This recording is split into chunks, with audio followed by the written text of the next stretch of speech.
مجید سورۃ الحشر کے اندر ارشاد فرمایا ہے کہ یا ایھا الذین آمنوا اتقوا اللہ، اے ایمان والو اللہ سے ڈرو، وَلْتَنْظُرْ نَفْسٌ مَا قَدَّمَتْ لِغَدٍ، ہر آدمی یہ سوچ لے کہ اس نے اپنے آگے کیا بھیجا ہوا ہے،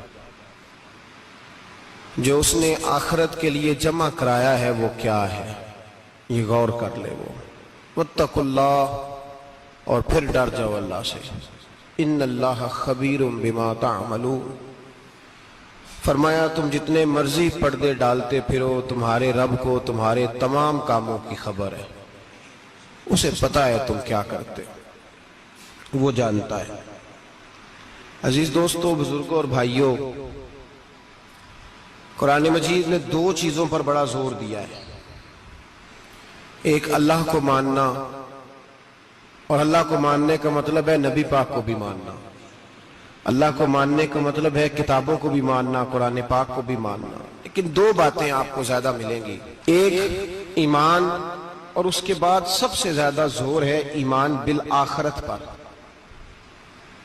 آخرت کو مانو۔ وَمِنَ النَّاسِ مَن يَقُولُ آمَنَّا بِاللَّهِ وَبِالْيَوْمِ الْآخِرِ وَمَا هُمْ بِمُؤْمِنِينَ، اللہ فرماتا ہے کچھ لوگوں کا دعویٰ ہے کہ ہم اللہ اور آخرت پر ایمان رکھتے ہیں، حالانکہ وہ ایمان نہیں رکھتے، دعویٰ کرتے ہیں، نفاق کا مظاہرہ کرتے ہیں، منافقت کرتے ہیں۔ جو اللہ کو ماننے والا ہوتا ہے اس کا رنگ اور ہوتا ہے، جس کو پتا ہوتا ہے قیامت کے دن اللہ کے حضور کھڑے ہونا ہے، اس کے اعمال یہ نہیں مانتے، کہتے ہیں ہم مانتے ہیں، پر مانتے، دعویٰ ہے کہ ہم مانتے ہیں آخرت کو بھی اور اللہ کو بھی، پر نہیں مانتے۔ قیامت قائم ہونا ضروری ہے، اگر وقوع قیامت نہ ہو تو ظالم کی تو موجیں لگ گئیں، جابر تو موج کرے گا، فاسق اور فاجر تو کہیں گے دنیا میں بھی ہم اپنے اقتدار کے زور پر جیتے رہے، آج بھی ہمیں پوچھنے والا کوئی نہیں۔ عقلاً نقلاً قیامت کا قائم ہونا ضروری ہے۔ قیامت قائم ہوگی تو مظلوم کو اس کے ظلم پر داد رسی کی جائے گی اور ظالم کو سزا ملے گی۔ ایک آدمی ساری زندگی دنیا کے اندر لوٹ مار کرتا رہا، دھوکہ فریب فراڈ کرتا رہا، اس کی راتیں شراب و کباب میں گزر گئیں، وہ مرے اور بات ختم ہو گئی، ٹھیک ہے موج کر کے چلا گیا۔ ایک آدمی ساری زندگی اس نے اللہ تبارک و تعالیٰ کی رضا کے لیے اپنی نظر کی حفاظت کی، زبان کی حفاظت کی، یہاں تک کہ دل کی بھی حفاظت کی، وہ بھی مرے تو معاملہ ختم ہو گیا۔ اس طرح تو پھر سرکش کا کچھ بنے گا ہی نہیں۔ نظام زندگی ساری اس کی سوچ ختم ہو کے رہ جائے گی اگر قیامت قائم نہیں ہوتی۔ قیامت کا قائم ہونا حق ہے، اس لیے قرآن مجید نے ایک جگہ پہ نہیں 20 جگہ پہ یہ بیان فرمایا ہے کہ قیامت ضرور قائم ہوگی، قیامت، اور وہ قائم ہو کر اپنے سارے لوازمات سمیت قائم ہوگی۔ میرے نبی پاک صلی اللہ علیہ وسلم نے فرمایا مظلوم کو حق ملے گا، ظالم کو سزا ملے گی۔ جابر اس دن اللہ کی بارگاہ میں رسوا کیے جائیں گے، جن پر جبر کرتے رہے انہیں اللہ کے حضور سے عطا کیا جائے گا۔ قیامت کا وقوع ہونا ضروری ہے، اور قیامت تو جب قائم ہوگی تب ہوگی، دنیا میں بھی ایسا ہوتا ہے۔ ظلم کا انجام ٹھیک نہیں ہوتا،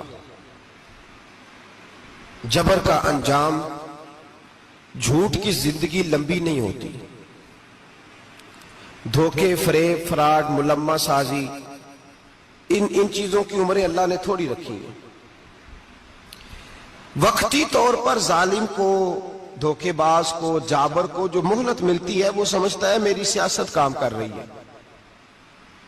وہ سمجھتا ہے میں بڑا دانا ہوں، بڑا چالاک ہوں، دیکھ لو اتنے ظلم کے، جبر کے، دھوکے کے باوجود بنا ہوا ہوں، حالانکہ اللہ کی طرف سے اسے مہلت ملتی ہے اور بڑا ہی مہربان ہے۔ مہلت اس طرح دیتا ہے کہ میرے نبی پاک علیہ السلام نے فرمایا جب میرا مسلمان نیکی کرتا ہے تو اللہ فرشتوں سے فرماتا ہے 70 گنا بڑھا کے لکھ لو اس کی نیکی، 70 گنا، اور جب گناہ کرتا ہے تو اللہ فرماتا ہے ٹھہر جاؤ ابھی لکھنا نہ، اسے ٹائم دو۔ یا اللہ کتنا؟ فرمایا 24 گھنٹے تو دو، ہو سکتا ہے توبہ کر لے، یہ اس کی مہربانی ہے۔ اب وہ جو اللہ نے مہلت دی ہے نا کہ شاید توبہ کر لے، لوگ سمجھتے ہیں میری چالاکی کی وجہ سے نظام سیٹ چل رہا ہے، میں بڑا تیز ہوں، 2 4 5 باتیں بولتا ہوں، سب صحیح ہو جاتا ہے۔ لوگ اس کو اپنی دانائی سمجھ لیتے ہیں، حالانکہ وہ اللہ کی طرف سے۔ فرعون نے کئی 100 سال حکومت کی اور اس طرح اس نے ظلم کیے کہ لاکھوں اور ہزاروں بچے قتل ہی کرا دیے۔ 12,000 عورتوں کے پیٹ میں حمل تھا، اس نے ضائع کرا دیا۔ جب حضرت موسیٰ علیہ السلام اپنی قوم کو لے کے نکلے، راستے میں دریا آ گیا، فرعون پیچھے لگا ہوا تھا۔ وَإِذْ فَرَقْنَا بِكُمُ الْبَحْرَ فَأَنْجَيْنَاكُمْ، اللہ فرماتے تمہارے لیے میں نے دریا کو پھاڑا اور تمہیں نجات دے دی۔ وَأَغْرَقْنَا آلَ فِرْعَوْنَ، اور فرعون کو غرق کر دیا۔ وَأَنْتُمْ تَنْظُرُونَ، تم کھڑے دیکھ رہے تھے۔ اب جب حضرت موسیٰ دریا کے کنارے پہنچے تو فرعون بھی پیچھے آیا۔ فرعون لوگوں سے کہا کرتا تھا کہ میں کہتا ہوں تو دریا چلتا ہے، میں کہتا ہوں تو ہوائیں آتی ہیں، میرے حکم کے پابند ہے سارے۔ جاگ رہے نا آپ حضرات، غور فرمائیے گا بات پر۔ دعویٰ تھا اس کا کہ میں کہتا ہوں تو نظام زندگی چلتا ہے۔ اب جب دریا کے کنارے پہنچی حضرت موسیٰ علیہ السلام تو اللہ نے حکم دیا کہ آپ عصا ماریں۔ جناب موسیٰ نے عصا مارا، 12 رستے بن گئے۔ اب حضرت موسیٰ کی قوم گزر رہی تھی تو فرعون سے پوچھنے لگے کہ تو کہتا تھا میرے حکم سے چلتا ہے، تو وہ تو حضرت موسیٰ نے ڈنڈا مارا ہے تو رستہ بن گیا۔ باز نہیں آتا انسان باز بنے بڑے ہیں اس کے پاس، بڑی دلیلیں ہیں، جھوٹ سچ بول کے اپنے آپ کو مطمئن کرتا ہے، آخر دم تک تبدیل ہونے کو تیار نہیں ہوتا، دلیلیں گھڑتا رہتا ہے، بناتا رہتا ہے، شور کرتا ہے جان بوجھ کے۔ بھئی تو کہتا تھا میرے چلانے سے چلتا ہے، تو باز ابھی بھی نہیں آیا۔ کہنے لگا میں نے ہی حکم دیا ہے کہ ذرا پھٹ جا، مجھے یہ زندہ چاہیے۔ باز رسی جل گئی، بال کہنے لگا میں نے ہی کہا ہے دریا کو کہ یہ مجھے زندہ چاہیے، میرے بھاگے ہوئے ہیں تو اس لیے پھٹا ہے، تو آؤ میرے ساتھ دریا کراس کریں۔ تو پتا تو ان کو بھی تھا نا، جتنا تو رب بنا ہوا ہے، پتا تو تھا، سارے جانتے تھے۔ کہنے لگے تو پہلے کراس کر، اگر تو بچ گیا تو ہم بھی پیچھے آتے ہیں۔ اب چاروں ناچار۔ ایک روایت تو یہ ہے کہ یہ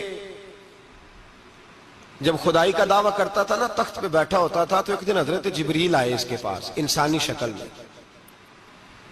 تو کہنے لگے میں بڑی دور سے آیا ہوں تو ایک مسئلہ پوچھنا تھا۔ کہا پوچھو۔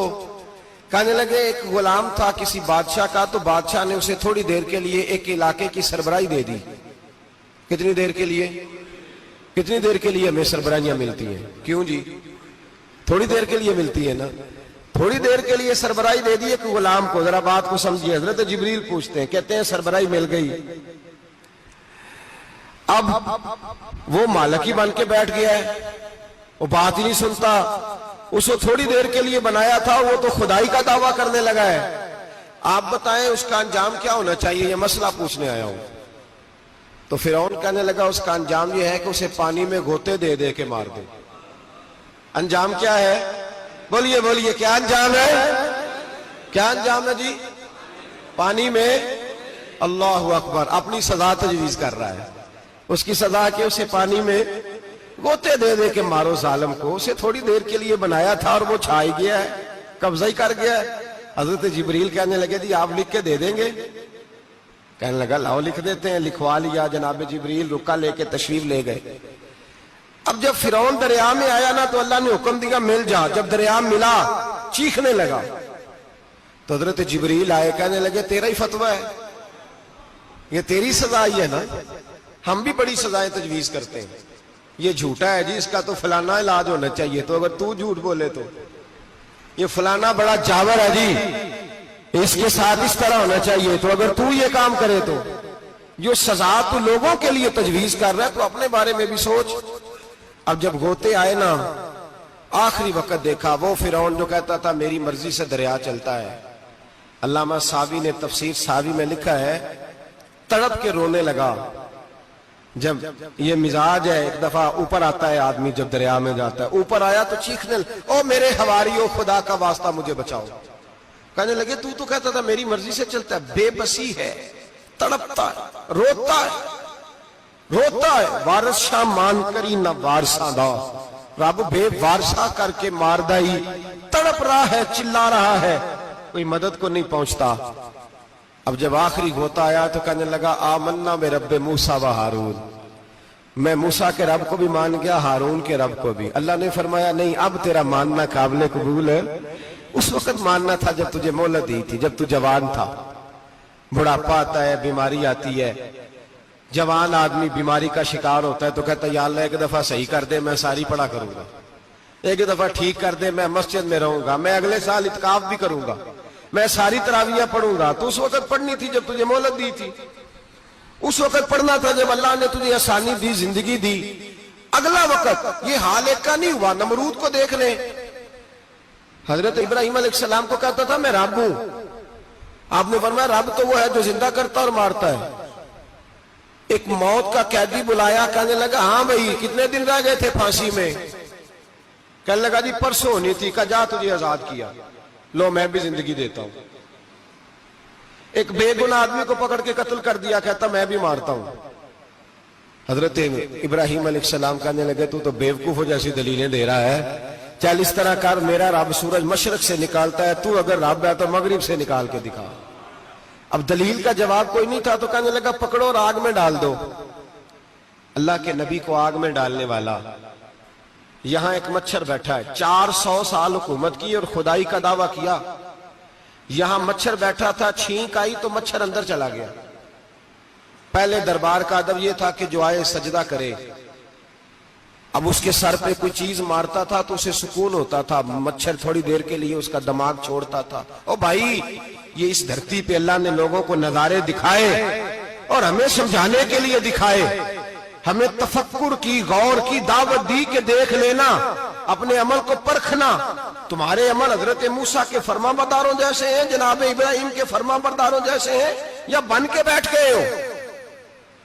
اب دربار کا ادب یہ ہے، بے بسی کا یہ حال ہے کہ جوتے لٹکتے ہیں دربار میں، جو آتا ہے جوتا کھینچتا ہے، اور ادب یہ ہے کہ 10 جوتے نمرود کے سر پہ مارو، اور 400 سال جوتے لگتے رہے۔ روتا تھا، جو آدمی آتا تھا منتیں کرتا تھا، کہتا تھا کہیں سے کوئی دوائی مل جائے گی۔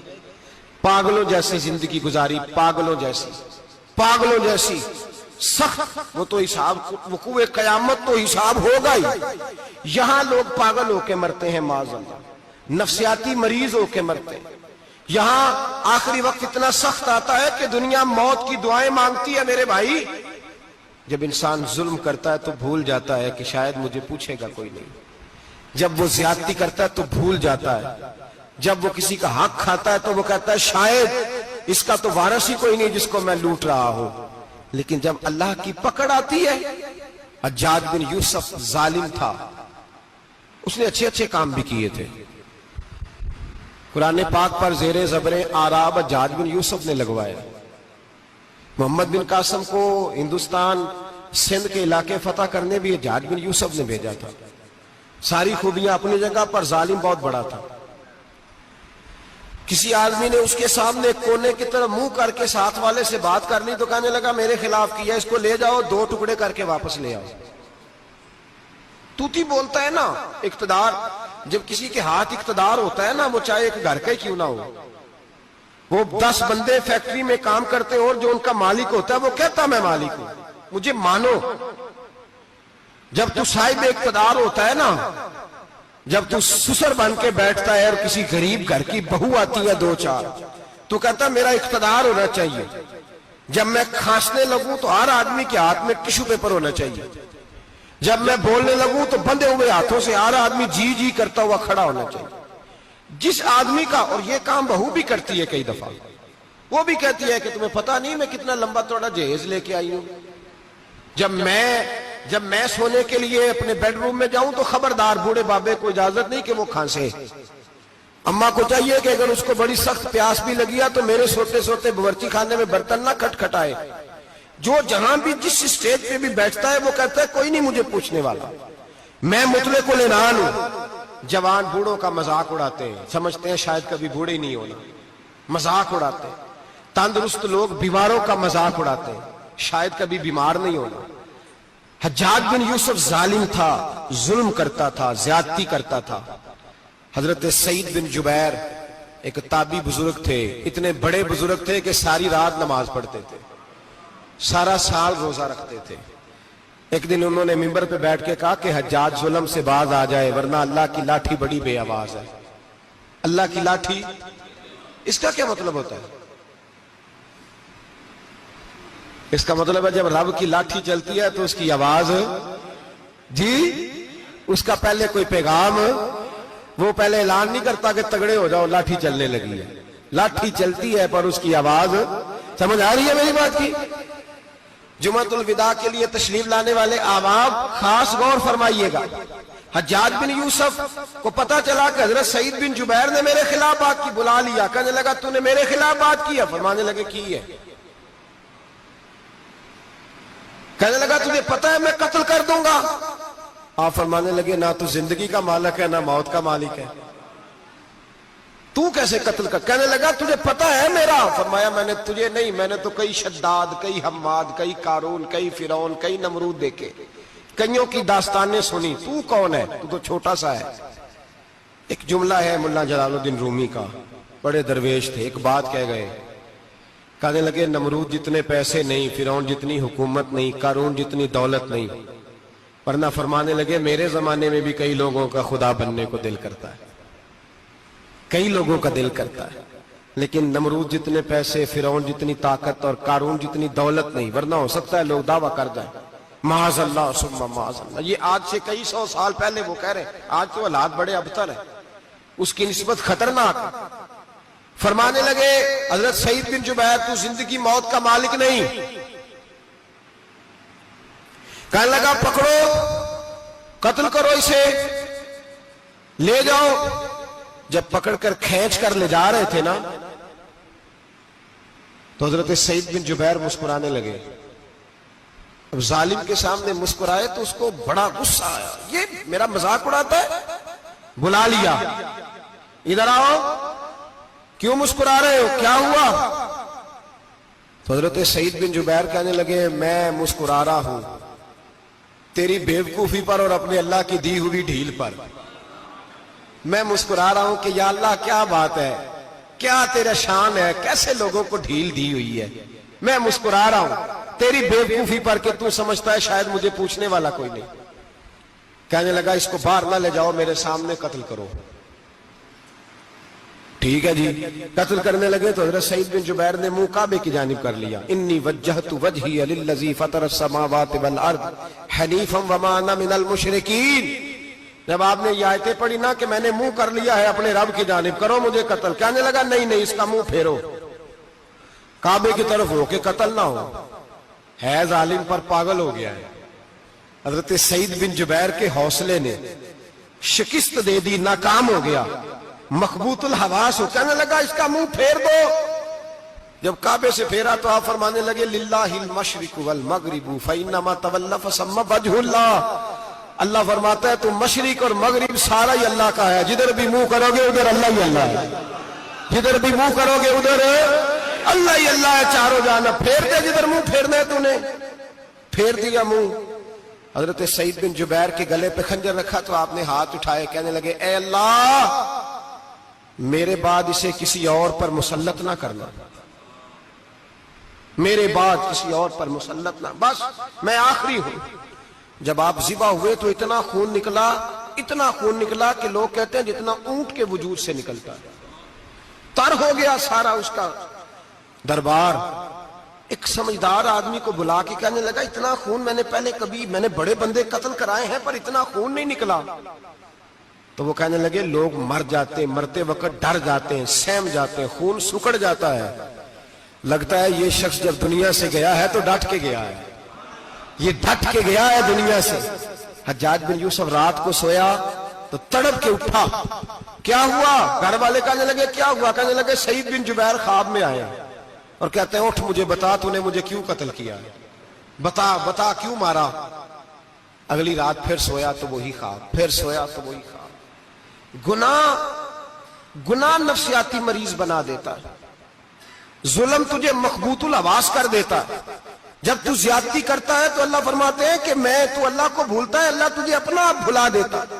پھر تو بھول جاتا ہے، پھر تو سیدھے رستے پہ چلتا ہے پر بھٹک جاتا ہے، پھر تو صحیح رستوں کا تعین کر کے بھی گمراہ ہوتا ہے. پھر تو روز وہی گاڑی چلاتا ہے، پر اب جب تو بریک لگاتا ہے تو نہیں لگتی۔ جب گناہوں کے ساتھ تو مخبوط الحواس ہوتا ہے تو روز وہ کاروبار کرتا ہے، لیکن جب تیرے گناہ تجھے گھیر لیتے ہیں پھر اسی کاروبار میں تو نقصان اٹھاتا ہے۔ حجاج بن یوسف تڑپتا ہے، روتا ہے، یہاں تک کہ بیمار ہو گیا، پیٹ میں درد ہوتی ہے، پتہ نہیں کیا ہوا، تکلیف ہوتی ہے، پتہ نہیں، سارے حکیم، طبیب، ڈاکٹر، کوئی نہ سمجھ سکا کہ بیماری کیا ہے۔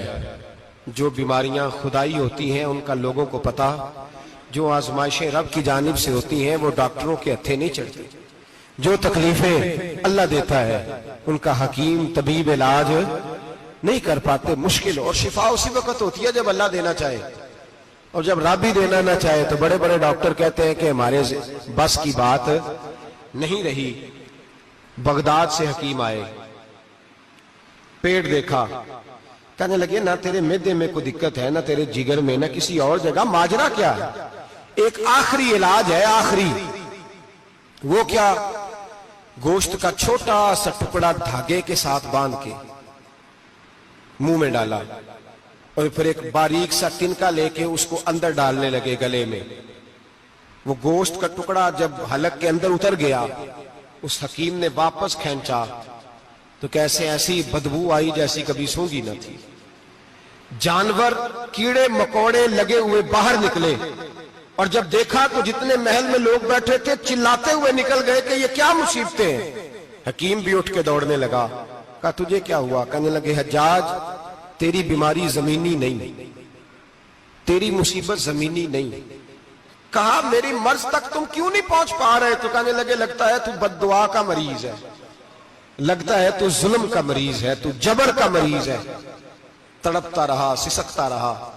ایک وقت وہ بھی آیا کہ گھر والوں نے کمرے میں بند کر کے تالا لگا دیا، دیوار سے ٹکرے مارتا۔ او بھائی، جو گناہوں کے بیمار ہوتے ہیں انہیں شفا نہیں ہوتی، جو ظلم، جبر، بربریت کے بیمار ہوتے ہیں انہیں سکون قلبی میسر نہیں آتا۔ دوائیاں ان بیماریوں کی بنی ہوئی ہیں جو بیماریاں زمینی ہیں، جو بیماریاں خوراک کی بد پرہیزی سے ہوتی ہیں، جو گناہوں کی بد پرہیزی سے ہوتی ہیں، ان کی بیماریاں، ان کی شفا توبہ ہے، ان کی شفا رجوع اللہ ہے، ان کی توبہ، اللہ سے معافی مانگنے سے شفا ہوتی ہے۔ حجاج جب مرنے لگا تو بلایا، یہ رنگ بھی ذرا ملاحظہ کیجئے گا، دو چار قریبیوں کو بلایا، پتہ ہوتا ہے نا اپنے کرتوتوں کا آدمی کو، پتہ سارا ہے سردار نوکیتیاں دا، پتہ ہوتا ہے سارا۔ بلا کے کہنے لگا جب میں مر جاؤں تو مجھے رات کو دفن کرنا ہو۔ کیوں بھئی، عورت ہے؟ کہنے لگا نہیں، رات کو دفنانا۔ ٹھیک ہے، رات کو دفنا دیں گے۔ پھر کہنے لگا جب صبح ہو جائے تو صبح ہونے سے پہلے پہلے میری قبر زمین کے برابر کر دینا، نشان مٹا دینا۔ کہا وجہ؟ تو کلمہ پڑھتا ہے، حضور کا حکم ہے کہ قبر کم از کم ایک بالش، ایک گٹ اونچی ہونی چاہیے زمین سے، کم از کم، تو تیری قبر مٹا دے، وجہ؟ پتہ ہوتا ہے اپنے ظلموں کا۔ کہنے لگا مجھے پتہ ہے لوگ میرے مرنے کے بعد میری قبر بھی نہیں چھوڑیں گے، دنیا میں تو میرے جبر کی وجہ سے کوئی آ نہ سکا، لیکن میری قبر بھی لوگ جنازوں میں باتیں شروع کر دیتے، جنازوں میں۔ میں نے ایسی بھی داستانیں سنی ہیں کہ کوئی مرا تو لوگ جوتوں کا ہار قبر پہ ڈال آئے۔ نہیں بھائی، تو جب زندہ تھا تو تیرے جبر ظلم کی وجہ سے نہیں کو بول سکا۔ ایک تو ہے قیامت میں حساب ہوگا، یہاں دنیا میں حساب ہونے لگتا ہے۔ اتنی لمبی زبانیں لوگوں کی لٹک کر مرتے وقت باہر نکل آتی ہیں۔